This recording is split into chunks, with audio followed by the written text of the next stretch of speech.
விடை பெற்றுச் சென்ற ரமலானாகிய நான் பேசுகிறேன். முடிந்து விட்டதா என் பயணம்? நீங்கள் மீண்டும் பழைய நிலைக்குத் திரும்புவீர்களா? தஹஜ்ஜத்தில் எழுந்து நின்ற கால்கள், குர்ஆன் ஓதிய உதடுகள், துஆவால் நனைந்த கண்கள், இவை அனைத்தும் மறைய கூடுமா? மறைந்து விடாது என்ற நம்பிக்கையுடன் விடை பெற்றேன் நான்.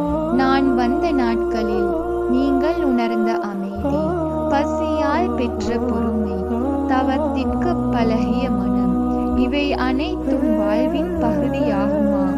நான் திரும்பும் வரை நீ எனது அடையாளமாக வாழ்ந்து விட்டுச் செல்.